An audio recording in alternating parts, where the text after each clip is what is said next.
பிரம்மபுத்தாய நமக. ஓம் கன்னிசுத்தாய நமக. ஓம் பஞ்சகாயாய நமக. ஓம் விருட்சசூல அருந்தாய நமக. ஓம் மிருதம் ஜெயாய நமக. ஓம் நமச்சிவாய நமக. ஓம் சதாசிவாய நமக. என்னது மறுபடியும் வேதாள முருங்கை மரத்து மேல ஏறிடுச்சுன்னு பாத்தீங்களா? கர்த்தருக்கு ஸ்தோத்திரம். இது எல்லாமே நம்ம இந்து கோவில்கள்ல அந்த விக்கிரகங்களுக்கு அபிஷேகம் பண்ணும்போது, அர்ச்சனை பண்ணும்போது நம்ம கோவில் குருக்கள் சொல்லக்கூடிய மந்திரங்கள்ல ஒண்ணுதான். அர்த்தம் தெரிஞ்சு சொல்றாங்களா அர்த்தம் தெரியாம சொல்றாங்களான்னு தெரியல. ஏன்னா இந்த மந்திரங்கள் எல்லாமே கர்த்தராகிய இயேசு கிறிஸ்துவை மாத்திரமே மகிமைப்படுத்துகின்றன. ஓம் கன்னி சுத்தாய நமக. கன்னியின் வயிற்றில் பிறந்தவரே உம்மை நான் ஸ்தோத்தரிக்கிறேன் என்ற அர்த்தம். மத்தேயு 1:23 பாத்தீங்கன்னா தெரியும்.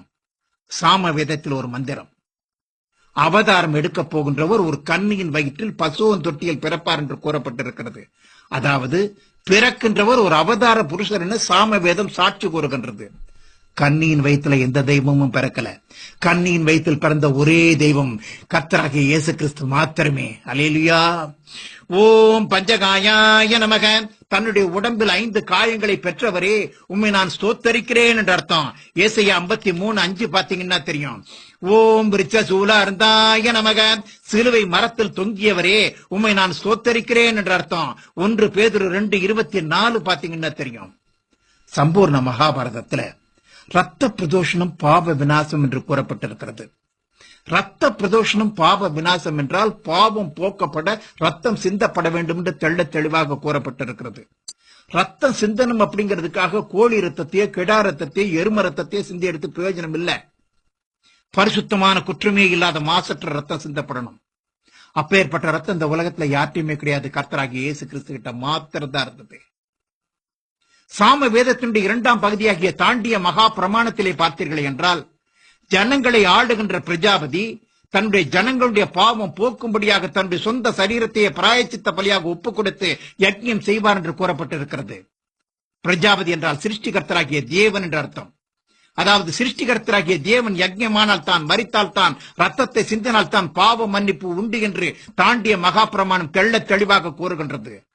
எந்த தெய்வமும் மனுஷனுக்காக மரிக்கல. மனுஷனுக்காக மரித்த ஒரே தெய்வம் கர்த்தராகிய இயேசு கிறிஸ்து மாத்திரமே. தெய்வம்னு சொல்லப்படுற மற்றவர்கள் எதுவுமே பாவத்தை மன்னிக்கவும் இல்ல, பாவிகளை மன்னிக்கவும் இல்ல. பாவிகளை அதம் பண்றதுக்கு, சங்காரம் பண்றதுக்கு, அழிக்கிறதுக்கும் கொல்றதுக்கும் தான் அவதாரம் எடுத்ததாக இந்து மத வேதங்கள் புராணங்கள் எல்லாமே சொல்லுது. எத்தனையோ உதாரணங்கள் என்னால் சொல்றதுக்கு முடியும்.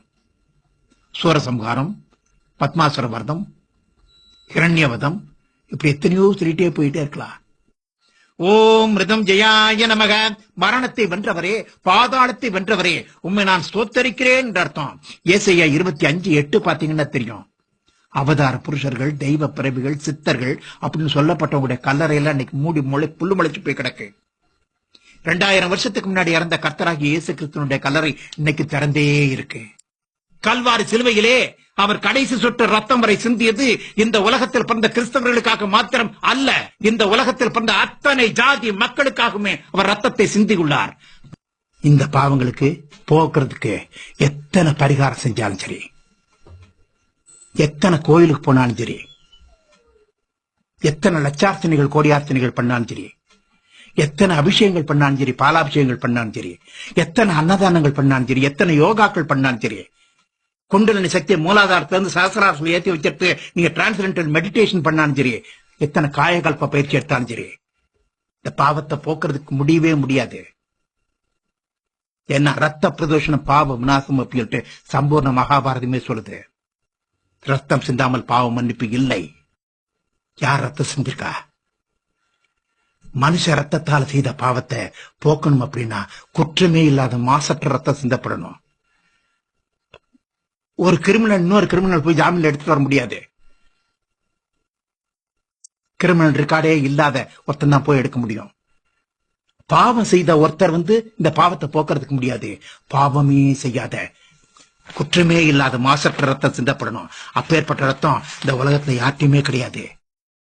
இயேசு கிறிஸ்து மாத்திரம் தான் இருந்தது. அவர் ஒருத்தர் தான் நமக்காக ரத்தத்தை சிந்தியவர். இயேசு கிறிஸ்துவனுடைய ரத்தம் சகல பாவங்களையும் நீக்கி நம்மை சுத்திகரிக்கும். அவருக்குள் அவருடைய ரத்தத்தினாலே பாவ மன்னிப்பாக்கிய மீட்பு நமக்கு உண்டாயிருக்கிறது. பாவிகளை ரட்சிக்க இயேசு கிறிஸ்து உலகத்தில் வந்தார் என்கின்ற வார்த்தை உண்மையும் எல்லா அங்கீகரிப்பிற்கும் பாத்திரமாக இருக்கின்றது. பக்தி உள்ளவனை கர்த்தர் தனக்காக தெரிந்து கொண்டார் என்று வேதத்தில் பார்க்கிறோம். அப்படி விசேஷமாக தெரிந்து பிரித்தெடுக்கப்பட்டவன் நான். 58 வயசு வரைக்கும் ஒரு தீவிர விக்கிரக ஆராதனைக்காரனாக இருந்து வந்தவன் நான். மேல் மருவத்தூர்ல இருக்கக்கூடிய விக்கிரகத்தையும் திருச்செந்தூர்ல இருக்கக்கூடிய விக்கிரகத்தையும் குலதெய்வமாக கொண்டு வாழ்ந்து வந்தவர்கள் நாங்க. செவ்வாய், வெள்ளி, அமாவாசை, பௌர்ணமின்னு பாத்தீங்கன்னா எங்களுடைய முழு குடும்பமுமே செவ்வாடையில தான் இருப்போம். கலச, விளக்கு, வேள்வி, பூஜை, அன்னதானம் அப்படின்னு சொல்லிட்டு பூஜை புனஸ்காரங்களோடு இருந்த ஒரு மடியான ஆச்சாரமான குடும்பம் எங்களுடைய குடும்பம். வருஷத்துக்கு 2 தடவையாவது விரதம் இருந்து இருமுடி கட்டி இந்த மேல்மருவத்தூருக்கு போய் செலுத்திட்டு வருவோம். 1 வருஷம் 2 வருஷம் இல்ல, ஏறத்தாழ 15 ஆண்டுகள் இந்த மாதிரி நாங்க செய்தவங்க. இந்திய விமானப்படையில ஒரு ஏர்போர்ஸ் ஆபீசராக நான் பணியாற்றியவன். மேக்சிமம் நான் வேலை பார்த்தது நார்த் இந்தியாவில். வருஷம் நான் லீவ்ல வர்ற சமயத்துல திருச்செந்தூர் போகாம நான் திரும்பி போனது கிடையாது. 1 வருஷம் 2 வருஷம் இல்ல, 26 ஆண்டுகள் இந்த மாதிரி நான் செய்திருக்கிறேன். 100க்கு மேற்பட்ட முறையில் அந்த விக்கிரகத்தை பற்றிய கதா காலட்சேபங்கள் செய்திருக்கிறேன். ஏர்போர்ட் ஸ்டேஷன் சண்டிகார்ல ஒரு மிகப்பெரிய முருகன் கோவில் கட்டப்படுவதற்கு காரணகர்த்தாவாக இருந்தவன் நான். 1985ல மதுரையில 10,000 கலச விளக்கு வேள்வி வச்சு பண்ண மிகப்பெரிய ஆன்மீக மகாநாட்டுல மேல்மருவத்தூர் விக்கிரகத்தை பத்தி சக்தி ஒளி அப்படின்ட்டு ஒரு நாடகத்தை எழுதி அரங்கேற்றியவன் நான். நான் தற்போது வசிக்கக்கூடிய தாம்பரம் சிட்லப்பாக்கம் பகுதியில் இருக்கக்கூடிய கணேஷ் நகர் பிள்ளையார் கோயிலுக்கு one of the trustee and executive committee member. Hindu மத வேதங்களையும் உபனிஷத்துக்களையும் கற்று தேர்ந்தவன். இவ்வளவெல்லாம் தீவிர இந்துவாக இருந்த நான் இயேசு எதிர்ப்பாளனாகவும் இருந்தேன். இயேசு கிறிஸ்து ஒரு வெளிநாட்டு கடவுள், கிறிஸ்தவம் ஒரு வெளிநாட்டு மதம். எங்களுக்கு 33 கோடி தேவர்கள் இருக்கிறாங்க. நீங்க கும்பிட்டுக்கிட்டு இருக்கிறது ஒரே ஒரு கடவுள், அது வெளிநாட்டு கடவுள். அவருக்கு இங்க வேலையில போயிட்டு சொல்லு அப்படின்னு சொல்லிட்டு வீண் வாதம் பேசிக்கிட்டு இருந்தவனா. டெல்லியில இந்த தாயப்பனா, டெல்லி தமிழ் சின்னத்தில் நாடகமெல்லாம் போடுவீங்களா? அங்க இருக்கக்கூடிய முருகன் கோயில பாட்டெல்லாம் பாடுவீங்களே. டெல்லி கணேஷ் சினிமா நடிகர், அவருடைய குரு நீங்க தானே. Raj TV, Sun TV, K TV, Vijay டிவில, நியூஸ் பேப்பர்ல எல்லாம் உங்களை பத்தி நிறைய எழுதியிருக்காரு. ஏர்போர்ட்ஸ்ல இந்த தாயப்பன் தான் என்னுடைய குரு, இன்னைக்கு இவ்வளவு பெரிய சினிமா நடிகனா இருக்கிறேன், அதுக்கு காரணமே அவர் தான். அடிச்சு நடிப்பு சொல்லி கொடுப்பாருன்னு. அதே தாயப்பனா அப்படின்னார்.